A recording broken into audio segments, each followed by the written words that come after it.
Hello दोस्तों, नमस्कार। इस वीडियो में हम लोग आज के 10 सबसे ज़्यादा इम्पोर्टेंट स्ट्रेटेजीज को कवर करेंगे, जो कि सभी प्रतियोगी परीक्षाओं के लिए बहुत ही महत्वपूर्ण है। जो कि आप सभी शत्रुज जीएस एकेडमी को चैनल को सब्सक्राइब कर ले और लाइक कर दो। चलिए, आज का हम लोग का पहला प्रश्न, जो कि उत्तर भारत के किस शहर का नाम राज्य मंत्रिमंडल द्वारा आधिकारिक तौर पर बदलकर परशुरामपुरी रखने की मंजूरी दी गई है। तो इसका दिया गया है, जिसको जलालाबाद जो कि पहले नाम था। इसका थोड़ा एक्सप्लेनेशन देखते आइए। इसका एक्सप्लेनेशन में आइएगा तो उत्तर प्रदेश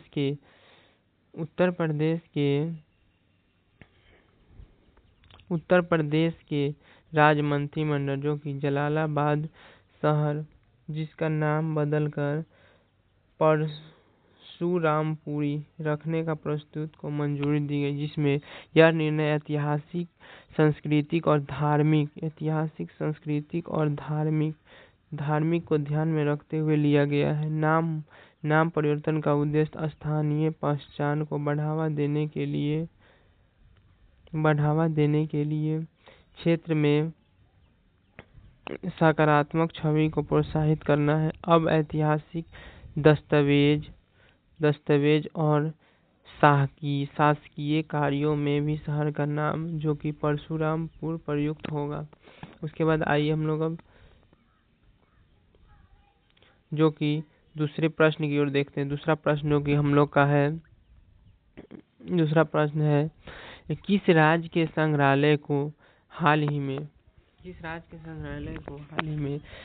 अधिनियम 2002 के तहत 2021 वे नामित भंडार के रूप में अधिसूचित किया गया है। तो ये अधिसूचित किसको किया गया है? तो ये मिजोरम को किया गया है। मिजोरम, इसका एक्सप्लेनेशन देखिए आइए, जिसमें मिजोरम के संग्रहालय को जैव विविधता अधिनियम 2002 के तहत भारत में 21वें नामित भंडार, जिसको बोलते हैं नेशनल बायोडाइवर्सिटी रिपोजिटरी के रूप में अधिसूचित किया गया है। जैव विविधता अधिनियम 2002 के अंतर्गत किसी भी राज्य या संस्थान को नामित भंडार घोषित किया जा सकता है, जहां जैव विविधता से संबंधित जानकारी का संग्रह, प्रबंधन और संरक्षण किया जाता है। यह मान्यता मिजोरम राज्य में जैव विविधता संरक्षण और उससे संबंधित दस्तावेजीकरण के प्रयासों को मजबूती प्रदान करेगी। यह उपलब्धि राज्यों में जैव विविधता के ज्ञान और पारंपरिक जानकारी और अनुसंधान को बढ़ावा देने के लिए सहायक होगी। तो हम लोग तीसरा प्रश्न देखते हैं, जो कि तीसरा प्रश्न है हम लोग का, केंद्रीय मंत्रिमंडल ने राष्ट्रीय रसद नीति NLP 2022 को कब मंजूरी दी थी? तो इसकी मंजूरी, जो कि हम लोग की 17 सितंबर 2022 को दी गई थी, जिसमें नेशनल लॉजिस्टिक पॉलिसी इसका फुल फॉर्म होता है, जिसमें ये बहुत इंपॉर्टेंट है। उसके बाद आइए हम लोग इसका एग्जाम्पल देखते हैं। केंद्रीय मंत्रिमंडल ने 17 सितंबर 2022 को राष्ट्रीय रसद नीति NLP 2022 को मंजूरी दी थी। इस नीति का उद्देश्य भारत के लॉजिस्टिक्स क्षेत्र की दक्षता को बढ़ाना और लागत को कम करना और वैश्विक स्तर पर हमारी प्रतिष्ठात्मकता को सुदृढ़ करना है। NLP 2022 के तहत एकीकृत लॉजिस्टिक इकोसिस्टम विकसित करना, मल्टी मॉडल कनेक्टिविटी को बढ़ावा देना, जो कि प्रौद्योगिकी के उद्योग को प्रोत्साहित करना और सतत विकास सुनिश्चित करना प्रमुख लक्ष्य है। यह नीति, जो कि आत्मनिर्भर भारत और मेक इन इंडिया जैसे राष्ट्रीय अभियानों को भी समर्थन प्रदान करते हैं। चलिए हम लोग चौथे प्रश्न की ओर देखते हैं। चौथा प्रश्न हमारा है, किस राज्य के रणथंभौर राष्ट्रीय उद्यान को टाइगर रिजर्व के रूप में अधिसूचित किया गया है। तो ये किया गया है, जिसका मतलब राजस्थान के। और इसका एक्सप्लेनेशन आइए देखते हैं थोड़ा, जो कि टाइगर रिजर्व है। राजस्थान के प्रसिद्ध रणथंभौर राष्ट्रीय उद्यान को टाइगर रिजर्व के रूप में अधिसूचित किया गया। इसका उद्यान जो कि सवाई माधोपुर जिले में स्थित है और यह बाघ संरक्षण के लिए विश्व प्रसिद्ध है। यहाँ घने जंगल, झीलें, ऐतिहासिक किले, विविध वन्य जीव पाए जाते हैं, जो इस पर्यटन की दृष्टि में से सभी महत्वपूर्ण बनाते हैं। इसे टाइगर रिजर्व घोषित करने का मुख्य उद्देश्य बाघों को संरक्षण, इसका मुख्य उद्देश्य यही है, और आवास सुधार और पारस्परिक संतुलन को बनाए रखना है। आइए हम लोग पांचवें प्रश्न की ओर देखते हैं, जिस पांचवा प्रश्न हम लोग का, किस राज्य के लोकटक झील को रामसर स्थल के रूप में अधिसूचित किया गया है? तो ये आप सभी को पता ही होगा, क्योंकि ये मणिपुर है। मणिपुर में लोकटक, ये तो बहुत फेमस है। उसके बाद देखिए, यहाँ चित्र के द्वारा आप सभी को बहुत ही बेहतर तरीके से समझ में आएगा। इसकी व्याख्या देखते हैं।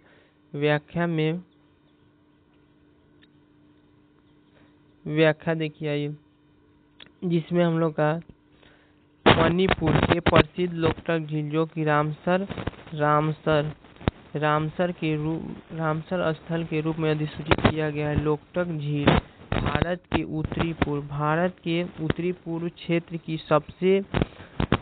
सबसे बड़ी मीठे पानी की झील है। ये सबसे बड़ी, जो कि मीठे पानी की झील है। उसके बाद यह झील अनेक तैरते हुए, जो कि फुमदिश के लिए प्रसिद्ध है। किसके लिए प्रसिद्ध है? फुमदिश के लिए प्रसिद्ध है, और जो जैव विविधता के लिए अत्यंत महत्वपूर्ण है। रामसर स्थल का दर्जा झील के संरक्षण और इसके सतत उपयोग को बढ़ावा देने के लिए सहायक होगा।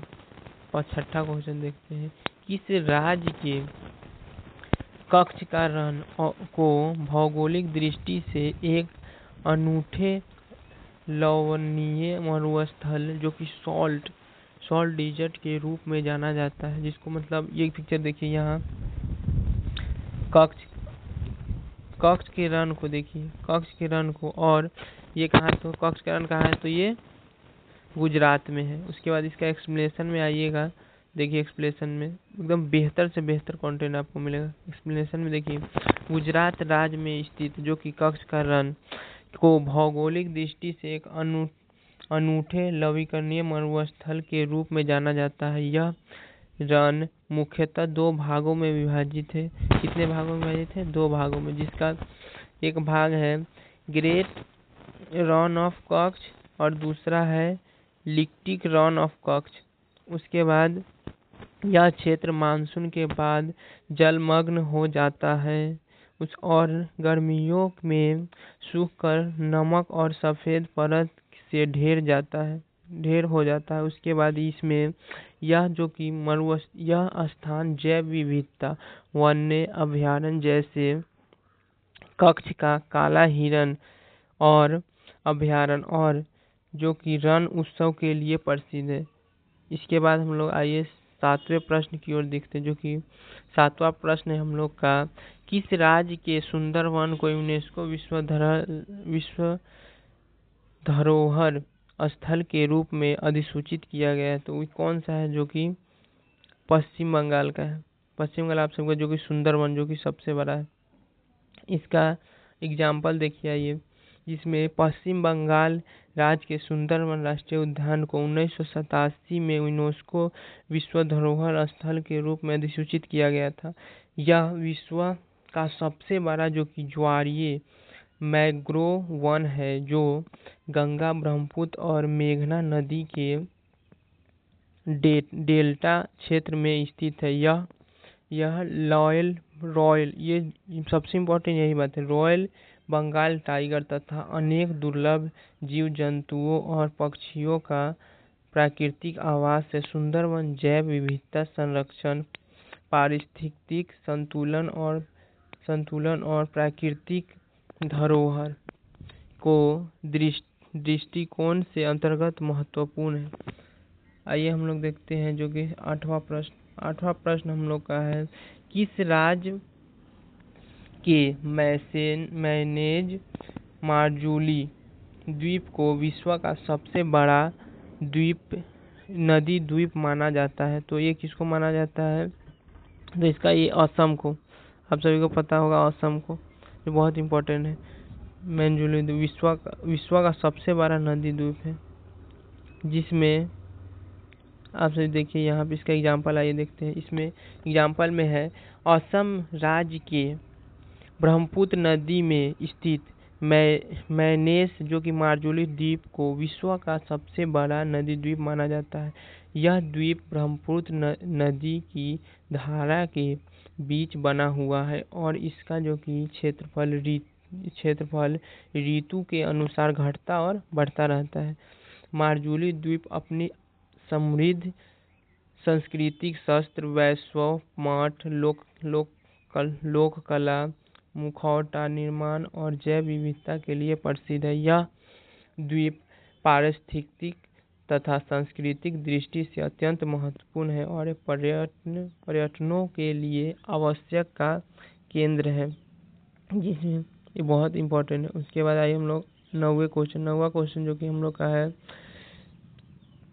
नौवा क्वेश्चन में है, किस राज्य के केवलादेव राष्ट्रीय उद्यान को यूनेस्को की विश्व धरोहर स्थल के रूप में अधिसूचित किया गया है, इसका राज्य का नाम है जो कि राजस्थान, जो आप सभी को पता होगा। यहाँ बोर्ड पर देखिए कितना सुंदर में लिखा गया, केवलादेव राष्ट्रीय उद्यान, जो कि भारत के भरतपुर पक्षी विहार के नाम से भी जाना जाता है।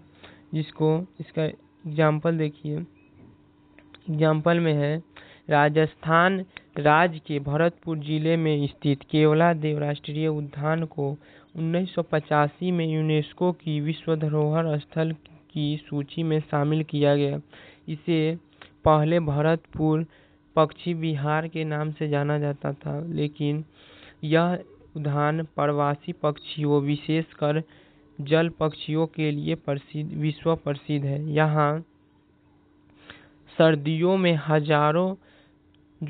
हजारों में साइबेरियन क्रेन, बत्तख आदि आते हैं। यह स्थल जैव विविधता संरक्षण और पारिस्थितिक संतुलन के लिए अत्यंत महत्वपूर्ण है। चलिए हम लोग अब 10वें क्वेश्चन की ओर चलते हैं। 10वां क्वेश्चन जो कि हम लोग का देखिए, 10वां क्वेश्चन है हम लोग का, किस राज्य के रानी वाब को यूनेस्को की विश्व धरोहर स्थल के रूप में अधिसूचित किया गया? तो ये आप सभी को पता है, बोर्ड पर देखिए कितना सुंदर में लिखा गया है। देखिए रानी वाब जो कि गुजरात में है। इसका मतलब, इसका एक खूबी है जो कि ये मतलब इसका उल्टा है। सभी जैसे कि आज बनते हैं तो इसका मतलब नीचे से नहीं रखिए, इसका उल्टा है, इसका ऊपर से मजबूती है, नीचे से कमजोरी। और ये मतलब 100 रुपए के नोट पर आप लोग देखिएगा, 100 रुपए के नोट पर इसका मतलब जिक्र है। आप सभी का ये प्रश्न पूछा गया है जो कि SSGD में। और इस 10वां इसका व्याख्या देखिए, गुजरात राज्य के पाटन जिले में स्थित रानी वाब को जो कि 2014 में यूनेस्को की विश्व धरोहर स्थल में सूची में शामिल किया गया। यह वाब जो कि सीरीदार कुआं 11वीं सदी में चालुक्य वंश के राजा भीमदेव प्रथम की रानी उदमती द्वारा बनवाई गई थी। यह अपनी अद्भुत शिल्पकला, जटिल नक्शकारी और वास्तुकला के लिए प्रसिद्ध है। यह स्थल जल संरक्षण की प्राचीन तकनीकी और भारतीय कला व संस्कृति की समृद्ध परंपरा को दर्शाता है। 11वां क्वेश्चन देखिए हम लोग, किस राज्य के काजीरंगा राष्ट्रीय को यूनेस्को की विश्व धरोहर स्थल के रूप में सूचित किया गया है? तो ये आप सभी को पता हो काजीरंगा कहाँ है, जो कि ये काजीरंगा कहाँ है, तो असम में है, असम में है। इसका एग्जाम्पल देखिए, ये जो कि देखिए सींग वाले गेंडे के लिए, सींग वाला गेंडा यहाँ देखिए है, सींग वाले गेंडे के लिए प्रसिद्ध है। इसका देखिए असम राज्य के काजीरंगा राष्ट्रीय उद्यान को 1985 में यूनेस्को की विश्व धरोहर स्थल की सूची में सूचित किया गया। यह उद्यान एक सींग वाले भारतीय गेंडे के संरक्षण के लिए विश्व प्रसिद्ध है। और क्या है विश्व प्रसिद्ध? यह बाघ, हाथी, जंगली भैंसा आदि भी इसमें पाए जाते हैं। यह ब्रह्मपुत्र नदी की बाढ़ भूमि पर स्थित है और अपनी समृद्ध जैव विविधता के लिए जाना जाता है। यह स्थल प्राकृतिक महत्व के अंतर्गत आता है और जैव विविधता संरक्षण की दृष्टि के अंतर्गत महत्वपूर्ण है। आप सभी जो कि ये लास्ट प्रश्न है, ऐसे ही शानदार वीडियो के लिए आप सभी शत्रुज जीएस एकेडमी को जो कि सब्सक्राइब कर ले और लाइक कर दे। किसी बेहतर से बेहतर आप सभी को हर एग्जाम के लिए बेहतर से बेहतर जो हम लोग की पॉलिटी क्लास चल ही रही है। ठीक है दोस्तों, थैंक यू, जय हिंद।